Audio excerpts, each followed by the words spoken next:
जोरों की ठंड थी। विकी अपने ऑफिस के साथियों के साथ किसी जमीन का सर्वे करने आया था। अरे यार, ये ठंड तो रुकने का नाम ही नहीं ले रही। हाँ यार, इतनी ठंड में तो जम जाएंगे। ऊपर से रात का समय है और हम हाईवे पर खड़े। सुनो, यहाँ से चलते हैं। मुझे नहीं लगता आधी रात को कोई कैब मिलेगी। जी सर, हमें यहाँ से चलना चाहिए। तीनों वहां से आगे चलने लगे, इस आस में कि कोई दिख जाए। ठंड इतनी ज्यादा बढ़ने लगी कि रुकने का नाम ही नहीं ले रही थी। यार, ये देखो, सामने पूरा हाईवे खाली है। कोई आता जाता दिखाई नहीं दे रहा। एक काम करते हैं, दूसरे रास्ते से चलते हैं। क्या पता पास कोई गांव दिख जाए।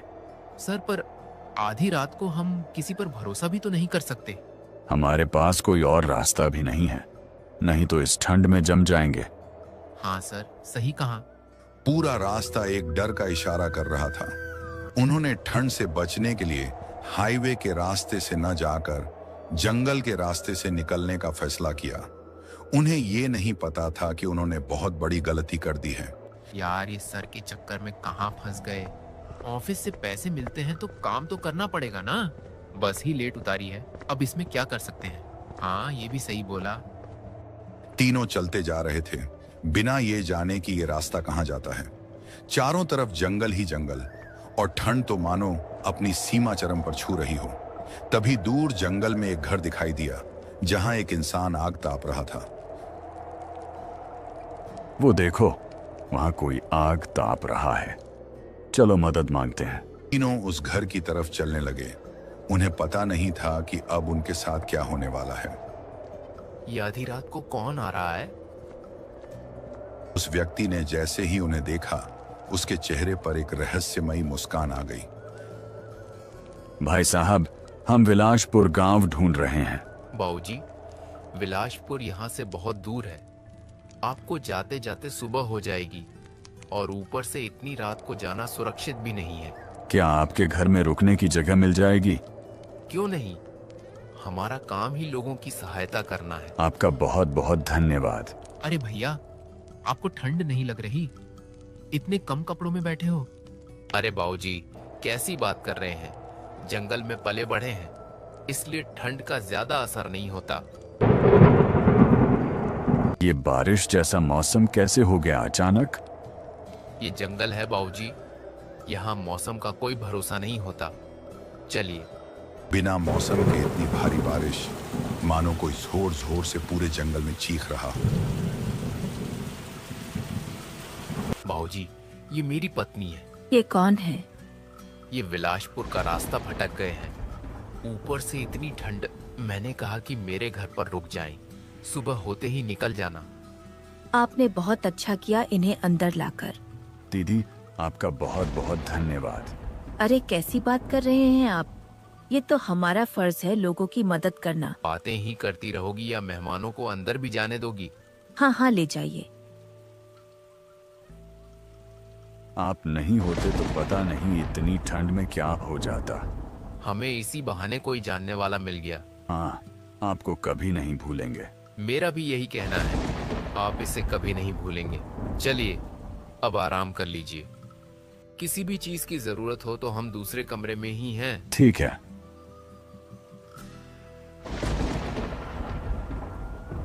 अच्छा हुआ ये भला इंसान मिल गया, वरना इतनी बारिश में हम कहाँ जाते। हाँ सर, सही कहा। ऊपर से ठंड और ये तेज बारिश। चलो अब आराम करते हैं, सुबह निकलेंगे। अभी तो बिस्तर पर एक ही आदमी आ सकता है। मैं थोड़ा लेट जाता हूँ। बाहर बहुत तेज बारिश हो रही थी। अंदर तीनों आराम कर रहे थे, लेकिन अंकित को नींद नहीं आ रही थी। उसके मन में एक अजीब सी बेचैनी थी, मानो उसे पहले से पता हो कि कुछ बुरा होने वाला है, बस वो समझ नहीं पा रहा था। अंकित खिड़की से बाहर बारिश को घूरने लगा। अरे भाई, आराम कर ले यार, रात बहुत लंबी है अभी। भाई तू आराम कर, मुझे अभी नींद नहीं आ रही। ठीक है भाई, मत करो, मैं तो चलो आराम करने लगा। कुछ देर बाद वो भी लेट गया। तभी उसे किसी के पैरों की आवाज सुनाई दी। अंकित जल्दी से खिड़की के पास गया और उसने देखा कि वो लोग आधी रात को जंगल की तरफ जा रहे हैं। ये देखकर वो हैरान रह गया। वो दौड़कर राहुल को उठाने गया, लेकिन राहुल गहरी नींद में था। राहुल, राहुल भाई उठ, जल्दी उठ। राहुल, राहुल। उठ ही नहीं रहा था। जब राहुल नहीं उठा तो अंकित खुद ही उनका पीछा करते हुए जंगल की ओर बढ़ गया।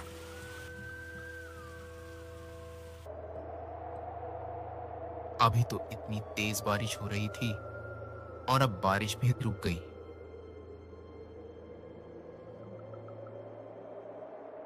जंगल के अंदर ठंड इतनी बढ़ चुकी थी कि कोई भी सहन नहीं कर सकता था, लेकिन अंकित ठंड की परवाह किए बिना उनका पीछा करता गया, सिर्फ ये जानने के लिए कि वो लोग आधी रात को कहां जा रहे हैं।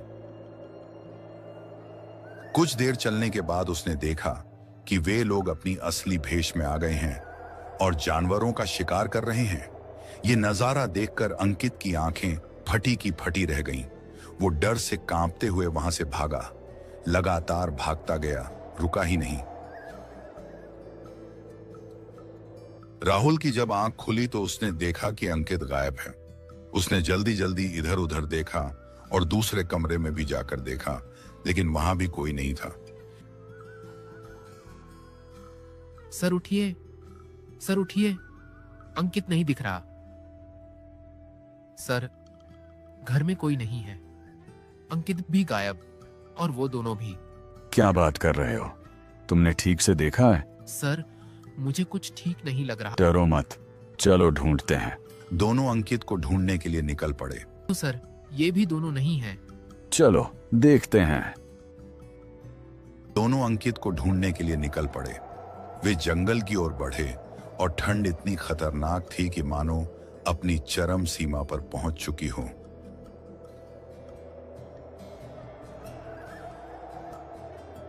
समझ नहीं आ रहा, आधी रात को कहां ढूंढें? सर, हम हाथ पर हाथ रखकर नहीं बैठ सकते, हमें उन्हें ढूंढना चाहिए।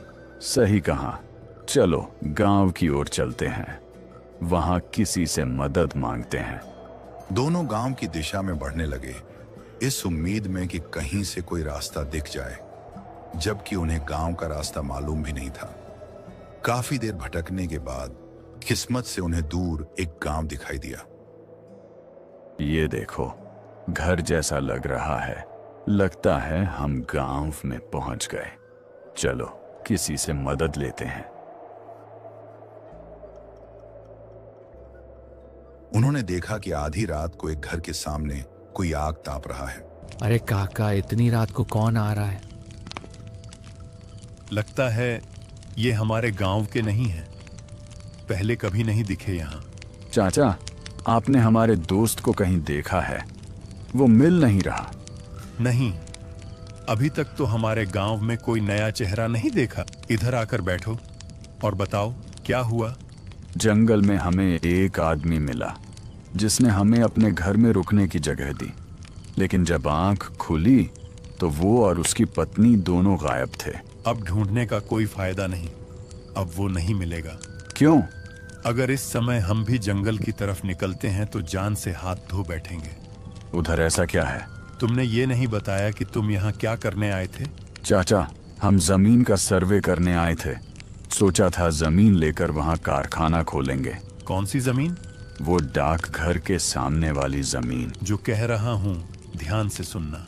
बहुत साल पहले इस गांव में एक आदमी रहता था। उसका नाम राजू था और उसकी पत्नी सुषमा। सुषमा अक्सर बीमार रहती थी और उसकी हालत देखकर राजू हमेशा दुखी रहता था। अगर तुम्हें ठीक नहीं लग रहा है तो चलो अस्पताल चलते हैं। इतनी रात में कैसे जाएंगे? जाते जाते तो अस्पताल सुबह हो जाएगा। अब कर भी क्या सकते हैं, चलना तो पड़ेगा ही।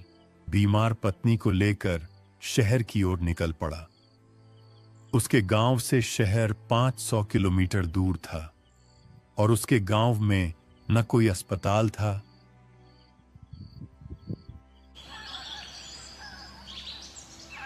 दोनों शहर पहुंच गए थे और डॉक्टर ने सुषमा की जांच की।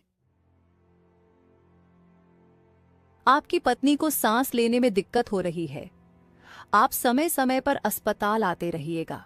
इलाज मिलता रहा तो ये ठीक हो जाएंगी। तुम अब ठीक हो? अभी डॉक्टर से बात की है।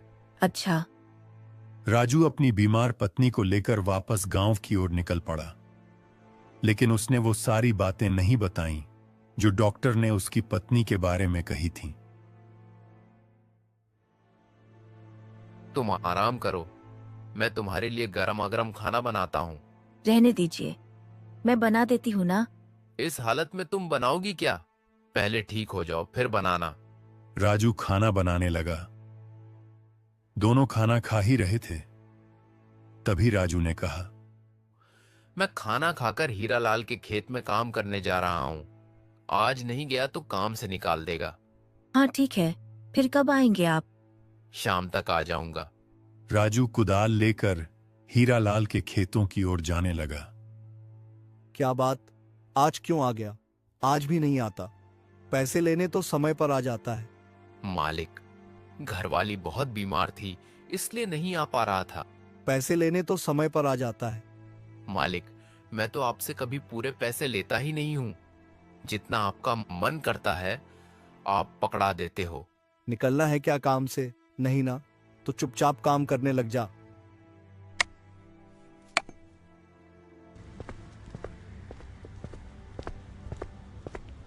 मालिक, हर साल हम आपको ही वोट देते हैं, इसी उम्मीद में कि हमारे गांव में एक अस्पताल बन जाएगा। पैसा तेरे बाप देगा क्या?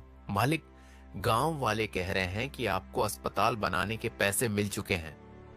अगर अस्पताल बन जाता तो मेरी घरवाली का इलाज भी यहीं हो पाता। हर बार मुझे उसे शहर ले जाना पड़ता है। अब तो डॉक्टर ने भी कह दिया है कि अगर देर हुई तो कुछ भी हो सकता है। मिले हैं तो सुन ध्यान से। मैंने ठेका नहीं ले रखा तेरे और तेरी बीवी का। अब निकल यहां से। बेचारा राजू उदास होकर वहां से चुपचाप निकल गया। मैंने मालिक से कहा था कि सरकार जो पैसे देती है उससे अस्पताल क्यों नहीं बनवाते, तो उल्टा बोलकर मुझे वहां से भगा दिया गया। वैसे भी अब तो मैं ठीक हो जाऊंगी कुछ समय बाद। हाँ, पर यहाँ के लोगों को भी तो जरूरत है। रात हो गई थी, दोनों सो रहे थे। अचानक सुषमा को सांस लेने में दिक्कत होने लगी। तभी राजू की आंख खुली। क्या हुआ? क्या हुआ? सांस थोड़ी थोड़ी आ रही है। तुम सांस लेने की कोशिश करो। राजू तुरंत आधी रात को अस्पताल के लिए निकल गया।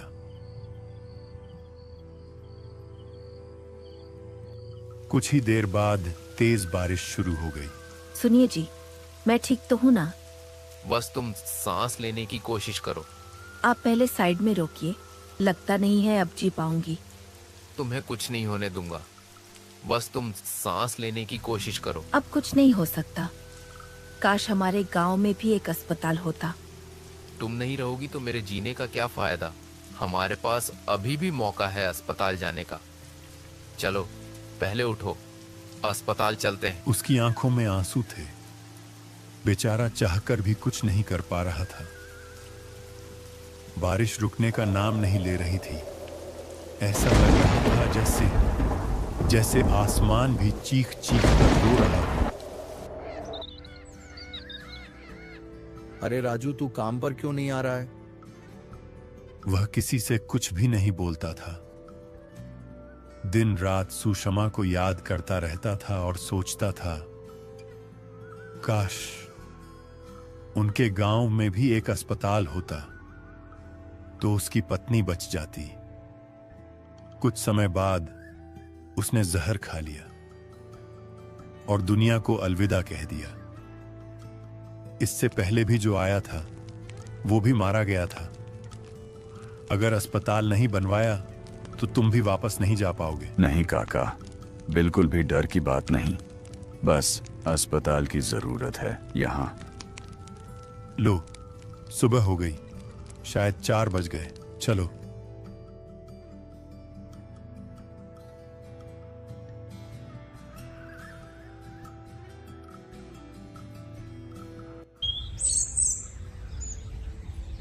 इसी घर में हम रात को रुके थे। चलो अब अंदर जाकर देखते हैं।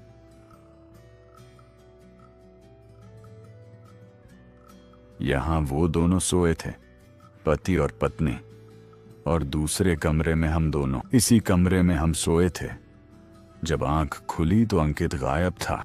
चलो आसपास के जंगलों में ढूंढते हैं, यहीं कहीं होगा। सुनो, तुम दोनों उस तरफ जाओ, हम इस तरफ जाते हैं। वे तीनों पूरे जंगल में अंकित को ढूंढने के लिए फैल गए। तभी राहुल ने देखा कि अंकित बेहोश पड़ा हुआ है। वह फौरन उसके पास भागा। थोड़ी देर बाद विकी भी वहां पहुंच गया। अंकित, अंकित, आंखें खोलो। अंकित ने धीरे धीरे आंखें खोली। उसकी सांसें तेज चल रही थीं। उसी पल अचानक दोनों आत्माएं वहां प्रकट हो गईं। अगर तुमने यहाँ अस्पताल नहीं बनाया तो हम तुम्हें यहाँ से जाने नहीं देंगे। इन्हें कुछ मत करना, ये यहाँ के नहीं हैं। हम भी चाहते हैं कि इस गांव में एक अस्पताल हो, और बिना अस्पताल बनवाए हम नहीं जाएंगे। कुछ ही पलों में दोनों आत्माएं एक तेज आवाज के साथ वहां से गायब हो गईं। इस घटना के बाद विकी और उसके साथी ने मिलकर गांव में एक अस्पताल बनवाया, ताकि भविष्य में कोई भी इंसान उसी डर और बेबसी का शिकार न बने। आज भी ऐसे गांव हैं जहां अस्पताल नहीं है। लोगों को इलाज के लिए अपने गांव से दूर जाना पड़ता है। अगर आप ऐसी और कहानियां देखना चाहते हैं तो चैनल को लाइक और सब्सक्राइब करें।